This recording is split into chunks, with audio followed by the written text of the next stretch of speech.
नमस्कार जी साथियों, आप सभी को और एक बार मेरे इस यूट्यूब चैनल में हार्दिक स्वागत और अभिनंदन करता हूँ। आप लोगों के लिए एक विशेष सूचना है और ध्यान से सुनने का प्रयास कीजिएगा।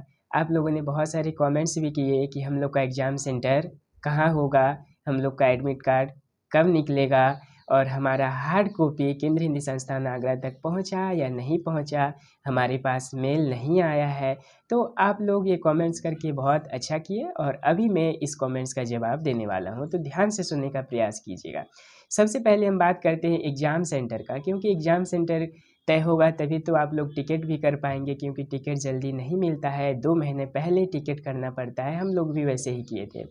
तो सबसे पहले बात करते हैं उड़ीसा वालों के लिए। उड़ीसा वालों के लिए जो है एग्ज़ाम सेंटर भुवनेश्वर में ऑलरेडी तय हो चुका है, क्योंकि उड़ीसा के बहुत सारे कैंडिडेट्स, बहुत सारे अभ्यर्थी ने फॉर्म फिलअप किया है। तो कैंडिडेट के ऊपर ही आधारित है कि एग्ज़ाम सेंटर कहाँ पे होगा। देखिए, जिस राज्य के बच्चे ने ज़्यादा फॉर्म फिलअप किया है उसके आधार पर ही एग्ज़ाम सेंटर तय होता है। तो भुवनेश्वर जो है उड़ीसा के लिए तय हो चुका है। उड़ीसा वाले घबराने की कोई ज़रूरत नहीं है। और नॉर्थ ईस्ट वालों की बात करें तो उनका भी तय हो चुका है, यानी कि नॉर्थ ईस्ट वाले जो हैं उनका एग्ज़ाम सेंटर गुवाहाटी में होने वाला है। यानी ये दोनों राज्यों के लिए, नॉर्थ ईस्ट वालों राज्यों के लिए और उड़ीसा के लिए भुवनेश्वर, और नॉर्थ ईस्ट के लिए तय हो चुका है कि उनका है गुवाहाटी में। और बाकी राज्यों की बात करें तो उनके राज्यों से जो अभ्यर्थी हैं, कैंडिडेट्स हैं, बहुत कम मात्रा में फॉर्म फिलअप किए हैं। तो इसीलिए अगर कम मात्रा में करेंगे तो उनके आधार पे अलग अलग एग्ज़ाम सेंटर तय करना भी बहुत कठिन साबित हो सकता है। इसीलिए उन्होंने कहा, मेरी बातचीत हुई थी प्रवेश विभाग वाले सर से, तो उन्होंने कहा कि देखिए, कैंडिडेट्स के ऊपर आधारित है, निर्भर करता है कि एग्ज़ाम सेंटर हम कहाँ पे करवाएं। जिस राज्य के बच्चे ने ज़्यादा फॉर्म फिलअप किया है उसके नज़दीकी, तो वहाँ पे उनका सेंटर दे सकते हैं। अगर उस राज्य के बच्चे ने ही बहुत कम फॉर्म फिलअप किया है तो उसका एग्ज़ाम सेंटर कैसे करेंगे। तो बाकी राज्यों का मिला करके, यानी कि नॉर्थ ईस्ट वालों को छोड़ करके और उड़ीसा वालों को छोड़ करके बाकी राज्य वाले जो हैं उनके एग्ज़ाम का सेंटर जो है, यानी अगर कम मात्रा में वो लोग फॉर्म फिलअप किए हैं तो उनका एग्ज़ाम का सेंटर हैदराबाद में कर सकते हैं, उड़ीसा के लिए भुवनेश्वर और नॉर्थ ईस्ट वालों के लिए गुवाहाटी। तो इसीलिए आप लोग टेंशन लेने की कोई बात नहीं है, आप लोग बेफ़िक्र रहिए और आराम से रहिए और अपनी पढ़ाई जारी रखिए। और बात करें एडमिट कार्ड की, एडमिट कार्ड आपका बहुत ही जल्द जारी होने वाला है। और हम लोग का तो 1 हफ़्ता पहले आया था, लेकिन इस बार सर ने कहा है कि एडमिट कार्ड बहुत जल्द ही जारी होने वाला है।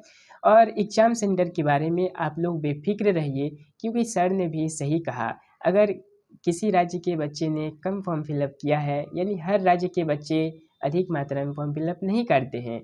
तो मैं राज्य का नाम नहीं ले सकता हूँ, किसी किसी राज्य के बच्चे बहुत कम मात्रा में फॉर्म फिलअप करते हैं। तो उन सभी को मिला करके एक अलग से, जैसे हैदराबाद में निर्धारित की जाएगी उनका एग्ज़ाम सेंटर।